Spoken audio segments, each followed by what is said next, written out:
pleasure meeting you all, and I am personally very proud of all of you and eager to listen to all of your success stories, as I mentioned. As we are meeting you every year, since the beginning of our program, it was 2012, we began our program, and the first meeting we have done for Merck Foundation was 2013, and it was in this hotel at this place, this venue. And I'm very happy that this is happening almost every year, except the years of Corona pandemic, which we stopped and went only online. As you know, we are very closely following up with all of you, and we're also following up with our long-term partnership with media societies. The president of these societies and University of Nairobi, of course, all are here.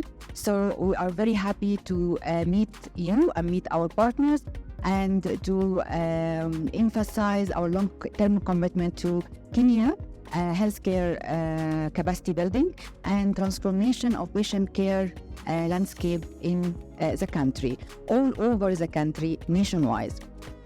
As you are all aware, we since 12 years now, we provided 1,570 and more scholarships for doctors from 52 countries in 42 critical and underserved specialties. We have also provided, or started since 5 years now, the Media Recognition Awards, Film Recognition Award, and also Music and Fashion Recognition Award we have with us. We have also, as you see, the animation movie that I'm going to invite you to watch one of it before Professor Frank's speech.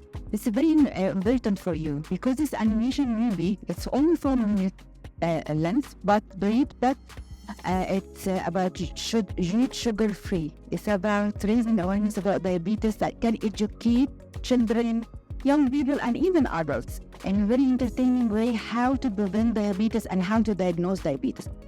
Thank you very much to each of you for being with us today. I'm very happy to be here again, a country very close to my heart, after meeting you all last in 2022.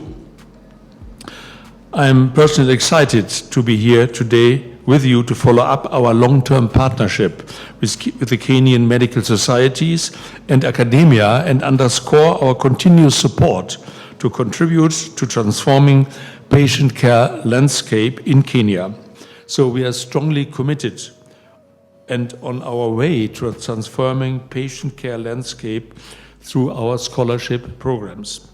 For example, before the start of the Merck Foundation programs in 2012, there was not a single oncologist, fertility or reproductive care specialist, no dermatologist, respiratory or other specialists in countries like the Gambia, Liberia, Sierra Leone, Central African Republic, Guinea, Burundi, Niger, Chad, Ethiopia, Namibia, and so on.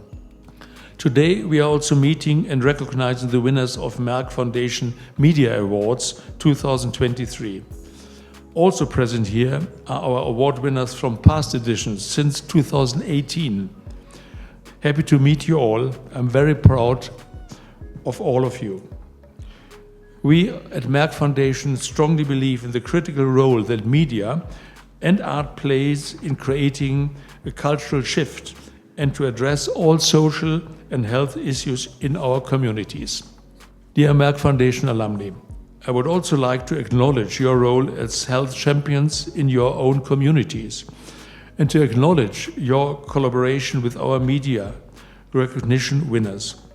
These media recognition winners are also Merck Foundation alumni like yourself. To help them to sensitize community members and separate myths from fact, hence raise awareness about different critical and sensitive social and health issues in a specific and scientific and ethical way. Let's all work together to further transform the patient care landscape in Kenya and, of course, across the African continent.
Since I started now studying with Merck Foundation, the knowledge that I've gained through the University of South Wales, I was able to initiate a diabetic clinic, and it has been running there. We see around 20 to 30 patients every day with the diabetes. And during the ward round now, with the knowledge I'm able to mentor the interns and the medical officers, the clinic officer who are under my care. I've been able to start the infertility clinics in my facility, not only by just providing treatment, but also strive to educate and raise awareness about infertility and encouraging also the male factor involvement in it, which is quite we are not quite involved in it. I'm truly grateful to Merck Foundation for that opportunity. I'm grateful that I seized it. And since I undertook that course, I want to admit that it has actually changed my personal life, my perspective as a practitioner, and has also significantly impacted on the way I handle both my clients and my students. So the impact it has had, I've been able to conduct fertility clinics in a public facility. We know that in Kenya, most of the fertility treatment is offered in Nairobi. So we are trying to diversify and at least bring the services closer to the people. What I can say is that what this course did to me, it gave me the confidence in handling patient specimens, in the results that I normally give to the patient. We thank Merck Foundation most sincerely. You are special because I'm still in training, and we have not partnered with anybody else to this level. We urge you to continue providing more knowledge to these people, and we lay a strategy, like you laid before, of empowering the patient to make choices, to be able to choose service provision. And eventually, I think we will win. I can see that. I look forward to working with you myself more closely now that I had a school, and I wish my school to be involved much more, just like UON is doing, such that probably at the moment, beyond myself and Professor Kibwagi, we want to involve our students and the MED programs that we are going to develop soon. We want to incorporate these ideas and then do super specializations. The impact of this program is huge, and now we are looking at probably a pool of around 25 board-certified endocrinologists from a number of around, I think probably 8, maybe just 10 years ago. So it's a huge, huge impact for a country of 55 million people who can now benefit with improved care in the field of diabetes and endocrinology. So we are grateful to Merck Foundation that you have helped us to train as many clinicians as possible. We don't have many training schools, especially at a specialized level for cardiovascular medicine, but the great work you're doing will really help us to really complement those few training schools that are there. And I'm happy that these great individuals are not just doing clinical work, they're also getting involved in research and other activities.